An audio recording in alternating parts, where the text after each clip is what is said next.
10월 경상수지가 78억 3천만 달러 흑자로 집계됐습니다. 작년 10월 이후 12개월 만에 가장 컸습니다. 한일 군사정보보호협정, 즉 지소미아 종료의 조건부 연기 결정에 따라 양국 통상당국의 수출 규제 관련 국장급 협상이 오는 16일 도쿄에서 열립니다. 아시아나항공 매각 협상 기한이 일주일 앞으로 다가온 가운데 금호 아시아나그룹과 현대산업개발 컨소시엄이 손해배상 한도 등을 놓고 줄다리기를 벌이고 있어 최종 협상까지 난항이 예상됩니다. 금융감독원이 원금 손실로 무리를 빚은 해외 금리 연계 파생 결합 펀드, 즉 DLF에 대해 판매 금융사들이 투자 손실의 최대 80%를 배상하라고 결정했습니다. 역대 배상 비율 중 최고 수준입니다. 센 뉴스 플러스 시작합니다.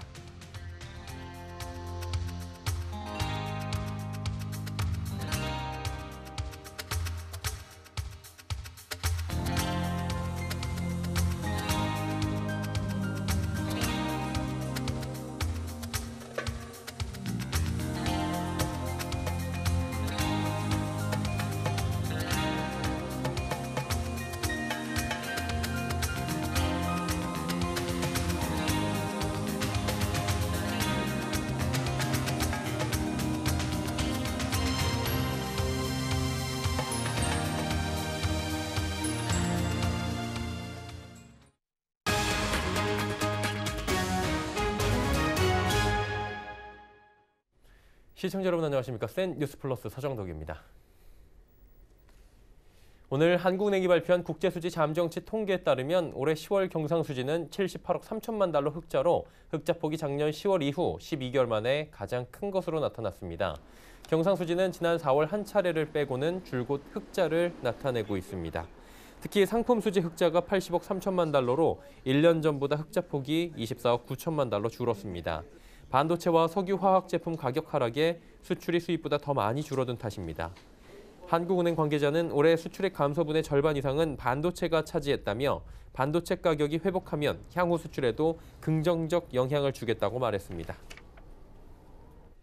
한일 군사정보보호협정 종료의 조건부 연기 결정에 따른 양국 통상당국의 수출 규제 관련 국장급 협상이 오늘 16일 도쿄에서 열립니다.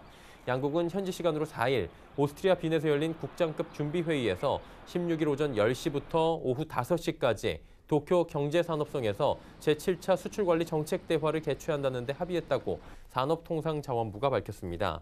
양국 수출관리 정책 대화는 지난 2016년 6월 마지막으로 열린 뒤 중단됐지만 최근 통상 갈등의 해법 모색을 위해 3년여 만에 다시 열리게 됐습니다.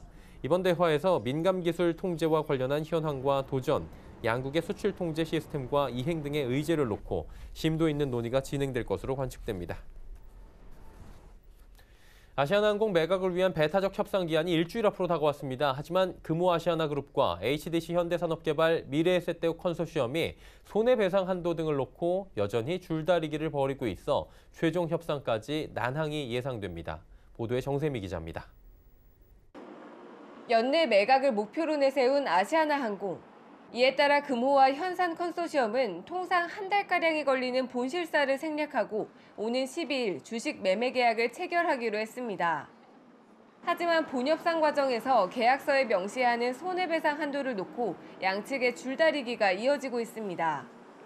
현산 컨소시엄은 기내식 사건 등을 고려해 특별 손해배상 한도를 10%로 명시해야 한다고 주장하고 있지만 금호 측은 이에 난색을 표하고 있습니다.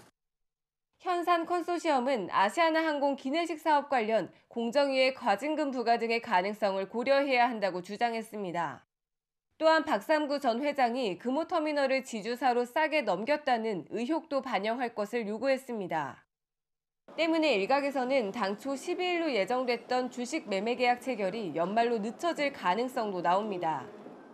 실제로 협상 진행이 지지부진하며 최근 현산 컨소시엄 측이 매각 증권사인 크레디트 스위스를 통해 금호 측의 협상에 적극적으로 나서달라는 내용 증명을 보내기도 했습니다. 그러나 전문가들은 협상 자체가 틀어질 가능성은 낮다고 전망했습니다. 기내식 사업도 있고 소송 중인 것도 있고 그런 것들도 포함해서 이제 우발적인 채무가 나오지 않겠는가. 그럴 경우에 좀 불투명해질 수도 있다는 얘기들을 했었죠. 협상 과정에서 어떤 그 이견이 노출될 수는 있는 것이고 그거에 대해서 금호 쪽도 시간에 쫓기고 현산도 빨리 마무리 짓고 싶어 할 텐데 중이 일어나지 않을까. 이에 따라 현산 컨소시엄은 연내 주식 매매 계약 체결을 마무리한 뒤 내년 1월 임시 주주총회를 열고 유상증자에 나선다는 계획입니다. 서울경제TV 정세미입니다. 인천 검단 신도시에 다시 미분양 우려가 커지고 있습니다. 올 9월까지 3천 가구가량의 미분양이 쌓였던 이곳은 광역교통망 확충 호재에 더해 정부의 각종 부동산 규제에서 비켜나며 미분양을 털어낸 바 있죠. 그런데 이런 분위기가 다시 바뀌고 있는 모습입니다. 최근 청약한 단지 2곳에서 모집 가구 수의 절반가량이 미달랐다고 합니다. 정창신 기자가 전해드립니다. 어제 인천 검단 신도시에서 분양한 노블랜드 에듀포레 1단지. 1순위 청약에서 1,397가구 모집에 702명이 접수하는 데 그쳤습니다. 7개 주택형 중 84A 타입을 제외한 6개 주택형이 미달됐습니다. 이 지역에서 지난달 20일 분양한 검단 신도시 대광 로제비앙 단지 역시 입주자 모집 가구 수를 채우지 못했습니다. 이 단지는 1순위 청약에서 732가구 모집에 368명이 접수해 절반이 미달랐습니다. 4개 주택형이 모두 모집 가구 수를 채우지 못한 겁니다. 업계에선 검단이 관심 지역이 아닌 데다 공급 물량이 많고 미분양 단지는 역과의 거리가 멀어 입지 조건이 떨어지기 때문으로 분석하고 있습니다. 인천 검단 신도시는 일단은 계획된 공급 물량이 좀 많았고요. 기존에 이제 인천의 송도나 다른 지역들에 비해서는 이제 관심도가 약간 떨어졌던 지역들이기 때문에 좀 판매 속도가 좀 더딘 가운데 있습니다.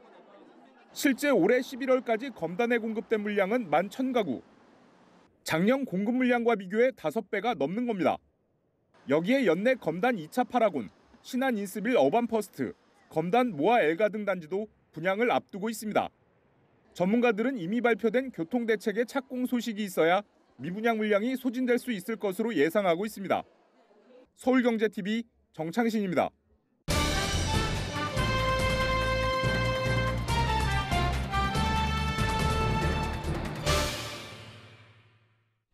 대규모 투자 원금 손실 사태가 벌어진 해외 금리 연계형 파생결합펀드 즉 DLF 손해배상 분정조정위원회가 오늘 오후 1시 30분부터 서울 여의도 금감원 본원 11층 대회의실에서 비공개로 진행이 됐습니다.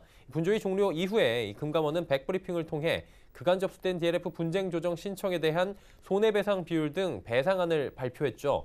현장에 나가 있는 고현정 기자 연결해서 이야기 나눠보도록 하겠습니다. 고 기자, 오늘 DLF 배상 비율 나왔다고 하는데 어떻게 나왔습니까?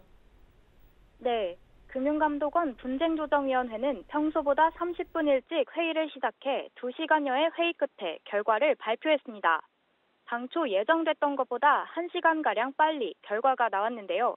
핵심은 판매 금융사들이 투자 손실의 40%에서 80%를 배상하라는 겁니다.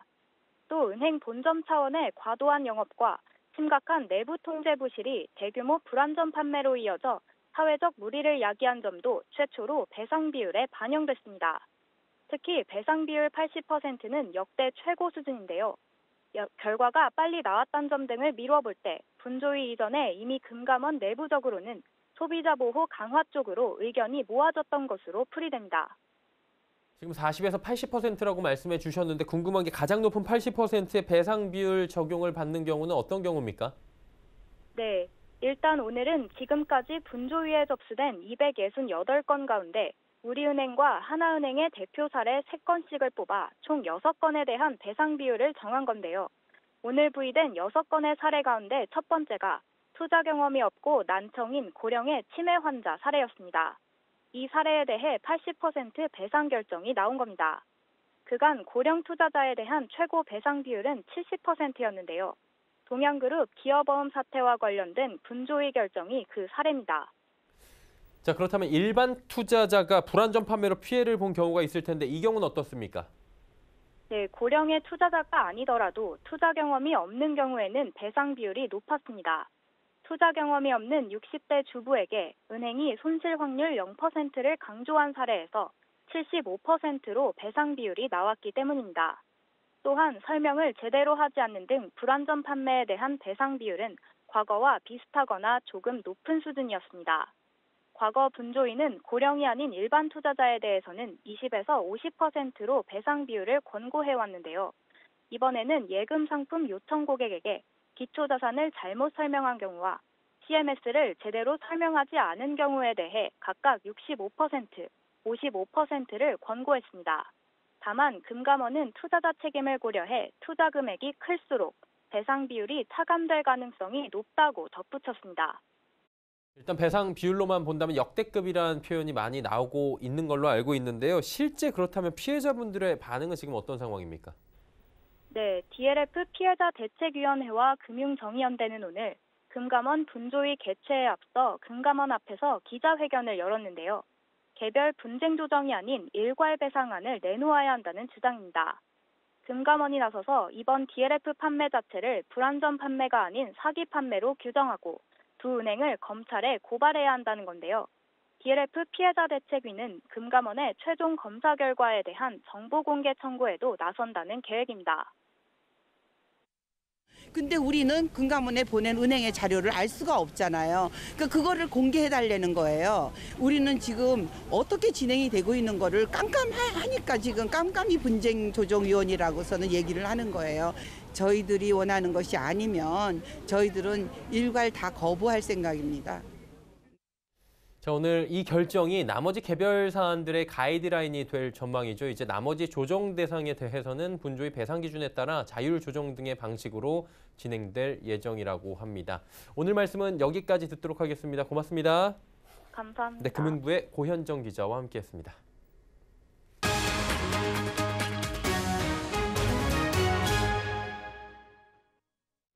카카오와 대한항공이 고객 경험 혁신을 위한 업무 협약을 체결했습니다. 양사는 이번 협약을 통해 플랫폼, 멤버십 및 핀테크, 커머스, 콘텐츠, 또 디지털 전환 등 다양한 분야에서 협력하기로 했습니다.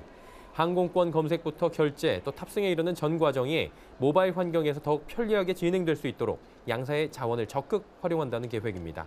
또 카카오 공동체가 보유한 콘텐츠를 대한항공 기내에서도 즐길 수 있도록 인플라이트 엔터테인먼트 사업 협력을 추진하는 등 구체적인 방안을 협의할 예정입니다. 이 밖에 카카오의 인공지능 기술을 활용해 항공산업의 효율성과 또 생산성을 극대화하고 시장 변화에 발빠르게 대응할 수 있는 협력 방안도 모색할 방침입니다. 코스닥 상장기업 J테크놀로지는 오는 12일 상장 폐지를 앞두고 현재 정리매매가 진행되고 있습니다. 가격 제한폭이 없는 정리매매 기간을 활용한 투기꾼들의 유입으로 인해 주가가 폭등과 또 폭락을 거듭하고 있다고 하는데, 자, 이 때문에 섣부르게 매수에 나섰던 일반 투자자들이 피해를 호소하고 있다고 합니다. 이소연 기자가 전해드립니다. 기업의 계속성 및 경영 투명성 등을 고려할 때 상장 폐지 기준에 해당한다. 지난달 29일 한국거래소는 J테크놀로지의 오는 12일 상장 폐지를 결정하고 3일부터 11일을 정리매매 기간으로 공시했습니다. 정리매매란 상장 폐지되는 주권을 보유하고 있는 투자자들에게 마지막으로 유동성을 부여하는 시한부 매매 기간을 말합니다. 보통 매매일 기준 5에서 15일간 이루어지는 정리매매는 단일가 매매를 통해 30분 단위로 거래가 이루어지는데 가격 제한폭 규정이 없는 것이 특징입니다. 제한선 없이 주가가 상승과 하락하는 만큼 일반 투자자들에게는 주의가 요구됩니다. 시세 차익을 노리는 투기꾼 유입으로 일반 투자자들이 피해를 볼 수 있기 때문입니다. 실제로 정리매매 이틀째인 지난 4일 주가의 변동성은 극심했습니다. 장중한 때 상승폭이 688%에 달했는데 마감 당시에는 273.54% 수준으로 상승폭이 크게 하락한 것입니다.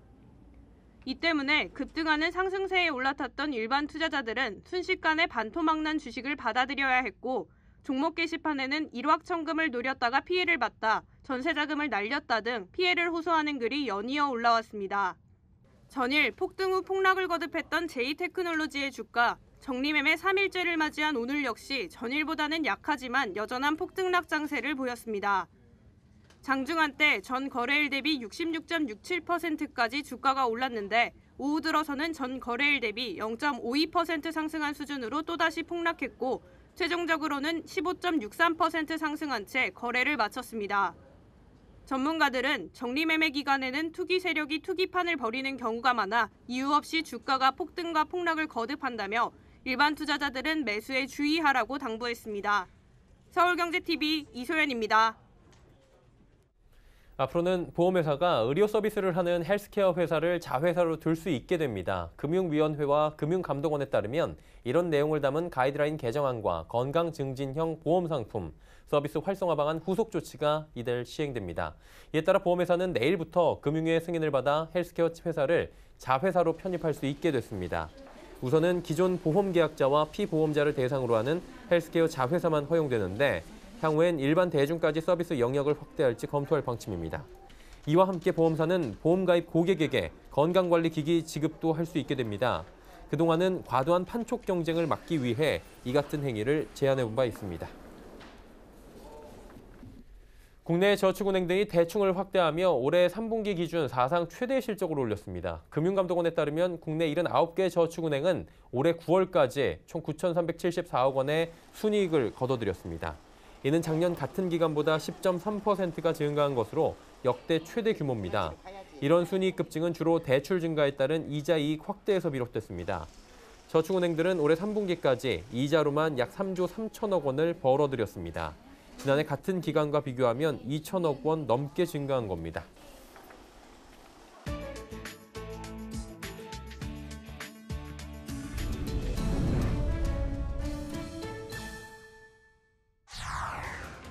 포드와 맥도날드가 협력해 커피 찌꺼기로 헤드램프 하우징 등 자동차 부품을 생산합니다. 커피를 볶는 과정에서 나오는 건조된 껍질을 플라스틱과 섞어 사용하는 식입니다. 커피 껍질은 재생 불가능한 자원인 활석을 대체하는 역할을 하며 자동차 부품을 가볍게 할 뿐 아니라 내구성도 우수하다고 포드 측은 설명했습니다. 포드 관계자는 커피 껍질은 높은 열특성을 가지고 있다면서 전구가 뜨거워져도 부품 변형을 막을 수 있다고 말했습니다. 포드는 다른 차량 부품에도 커피 껍질을 사용할 계획입니다. 포드가 재생 가능한 재료를 사용하는 것은 이번이 처음이 아닙니다. 2011년부터 콩이나 밀, 코코넛, 토마토, 기타 식물의 폐기물을 이용해 부품을 만들고 있습니다. 눈이 사라진 지구에서 산타클로스가 물속을 떠다니고 있습니다. 파리의 한 수족관이 공개한 스쿠버 다이빙 산타클로스라는 새로운 전시회입니다. 이 쇼는 어린이들에게 생물 다양성의 상실이나 기후변화의 결과로 인한 극한 기후와 같은 환경 문제를 교육하기 위해 마련됐습니다. 전통적인 빨간색과 흰색의 의상을 입은 이 수중 산타는 크리스마스 기간 동안 수족관에 매일 나타나 물고기와 상어 사이에서 수영을 할 예정입니다. 이 수족관 관계자에 따르면 상어와 함께 수영을 해도 산타의 안전에는 문제가 없다고 합니다. 상어는 이유 없이 사람을 공격하지 않는 동물이며 공격은 있지만 우발적인 것이라고 설명했습니다. 러시아 동토층에서 발굴된 한 객과 포유류 미라가 과학자들을 어리둥절하게 만들고 있습니다. 18,000년 동안 영구 동토층에 갇혀있던 이 미라의 상태는 매우 양호했습니다. 미라를 발굴한 연구팀은 미라의 정확한 종을 밝히기 위해 공동 연구 중인 스웨덴 CPG의 유전자 분석을 요구했습니다. CPG는 세상 모든 개 종류의 유전자를 보유하고 있는 유럽 최대 데이터뱅크입니다. 하지만 미라의 유전자와 매칭하는 개 DNA가 없다는 답변이 돌아왔습니다. 늑대인지 개인지 모르겠다는 겁니다. 연구팀은 이 미라가 늑대와 개의 공동 조상일 수도 있다고 추정하고 2차 정밀 검사를 실시하기로 했습니다. 세계 최대 모바일 게임 업체인 중국의 텐센트가 일본 닌텐도의 게임기 스위치를 다음 주부터 중국에서 판매합니다. 닌텐도가 대표 상품을 세계 최대 게임 시장인 중국에서 공식적으로 판매하는 것은 이번이 처음입니다. 또 소프트웨어 게임에 주력해온 텐센트가 게임 기기 분야에 뛰어든 것도 처음이어서 주목을 받고 있습니다. 모바일과 TV에서 모두 이용할 수 있는 하이브리드 게임 기기인 스위치는 미국과 일본 등 다른 나라에서 큰 인기를 끌며 내년 3월 끝나는 2019 회계연도에 1,800만 대가 팔릴 것으로 전망됩니다. 닌텐도의 중국 판매 소식이 알려지며 이 회사의 주가는 연중 최고로 뛰었습니다. 도널드 트럼프 미국 대통령이 주스틴 트루도 캐나다 총리가 자신에 대해 뒷담화하는 듯한 영상이 공개된 것과 관련해 불쾌함을 나타냈습니다. 앞서 러시아의 한 매체는 버킹엄 궁에서 열린 나토 70주년 기념 정상회의 환영식 관련 영상을 온라인에 게시했습니다. 영상에서 트루도 총리는 보리스 존슨 영국 총리, 엠마누엘 마크롱 프랑스 대통령과 대화하면서 누군가를 험담하는 듯한 대화를 나눴습니다.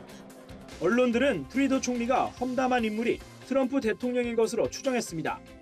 로이터 통신에 따르면 트럼프 대통령은 앙겔라 마르켈 독일 총리와 만난 자리에서 기자들이 관련 질문을 하자 트루도 총리는 위선적인 사람이라고 말했습니다. 프랑스화가 폴 고갱의 작품이 파리에서 열린 경매에서 125억 원을 넘는 고가에 낙찰됐습니다. 프랑스 경매사 아르큐리알은 타히티 시절 고갱의 1897년작인 프라우 나무가 950만 유로, 우리 돈으로 약 125억 7천만 원에 낙찰됐다고 밝혔습니다. 낙찰가는 경매사 측의 당초 추정가와 비교해도 거의 2배에 달하는 수준입니다. 낙찰자는 국제 컬렉터라고만 알려졌습니다. 고갱이 타히티에서 창작한 작품은 총 9개로 이 중 8개는 전 세계 유명 기관에 전시돼 있습니다.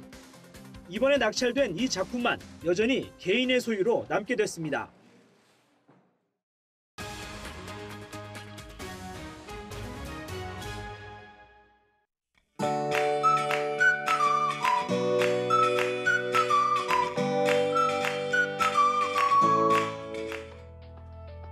안녕하세요. 케어웨더 라이프스타일 리보 박유라입니다.